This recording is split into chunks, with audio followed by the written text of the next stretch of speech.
in terms of the presidential debate, what I'm expecting on Tuesday between Donald Trump and Kamala Harris, I think Donald Trump, again, like I've specified, is going to be the big moment that Donald Trump can get her on, which is about Biden's mental incapacity, because she worked with him, supposedly worked with him, if he could even work together with somebody mentally.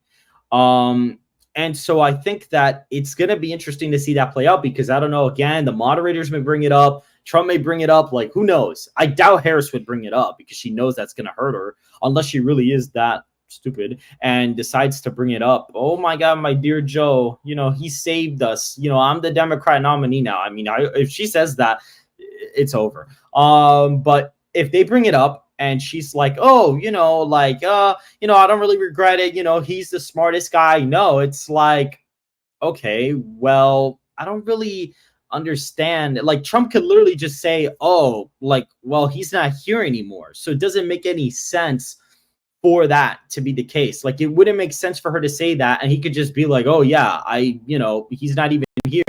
I beat him in the debate because he couldn't talk. So how are you going to tell me that he wasn't mentally incapacitated? So I think that's going to be a big rut she's going to be stuck in. I think the border is going to be a big problem for her because she was the border czar as well.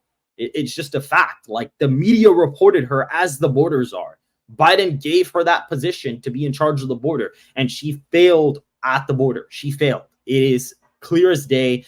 A lot of illegal immigrants have came in, and I don't care what anybody says. If you're coming here illegally, it is illegal. Like, I don't understand what the argument about this is.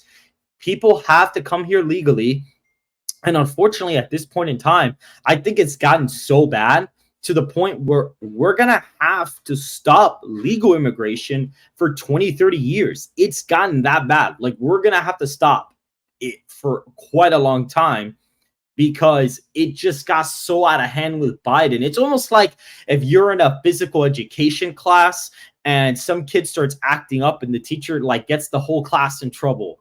And it's like, oh man, why did you do that? Why did you have to do that? Now we're all in trouble. Right? It's kind of the same thing. Biden let in 20 plus million people. And now what ended up happening was it's just like there's too many people that came in unchecked, and it kind of has to be stopped. That's my opinion. That's something I don't really agree with Trump on. Trump kind of keeps pushing this, you should kind of like let people come in legally. I think it needs to stop for now. But either way, he's still going to be able to hammer her on that issue regardless. Like, he's going to be able to do it. And another thing is the economy, because she herself said, oh, I'm proud of Biden and Bidenomics. And he could just be like, oh, well, you're so proud of high inflation. You're so proud of high wages. And if she goes, oh, what is she going to say? Like, that's the problem. She like really shot herself in the foot.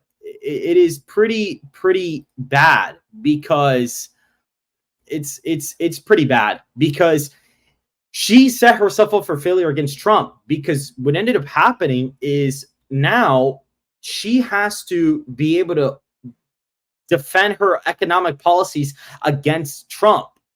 Like, it's just, she said, oh, things are going bad, right? And now Trump's going to be like, oh, yeah, things are bad. And in her mind, she's probably going to be like, okay, I need to disagree with everything on Trump. I need to disagree with Trump on everything. So what is she going to say? Oh, yeah, actually, things are good. And he'll just be like, dude, last week you were saying things were bad. Like, so again, there's a lot of little things that I'm looking at that he's going to have a good time beating on her easily. And when it comes to the convicted felon stuff, I mean, at this point, it's gotten old. A majority of Americans think it was a political sort of indictment. It was a political prosecution of Donald Trump. A majority of Americans believe that, according to exit polling data, or not exit polling, but polling data in general. And so I think it's a big problem for her because all her issues, I mean, it's just, there's no clear advantage. And even on abortion, Trump's going to be like, oh, yeah, it's a state's issue. Like, I got it killed. I got Roe v. Wade killed. Now it doesn't matter. It's a state's issue. We could just bring it in, like, whatever. And so now it is pretty dire situation for Kamala Harris in terms of the debate. There's a lot of things that I've heard Supposedly, she has to have mock dinners. That's what I've heard. She has to have mock dinners because she cannot control her anxiety when talking to donors. Like, what is this? Really? Like, come on. Like, it's like if she can't handle a dinner with a donor, what makes you think she's going to be able to deal with Putin or Zelensky or any of these people that are foreign allies or foreign enemies or foreign adversaries or anything of the United States? How is she going to be able to do that? She wanted to have unmuted mics, wanted to have notes during the presidential debate, and wanted to sit down. She wants to have all these little rules. And it's like, really? And it's funny because supposedly she wanted to go ahead and have Trump. She wanted to have Trump like basically fact checked.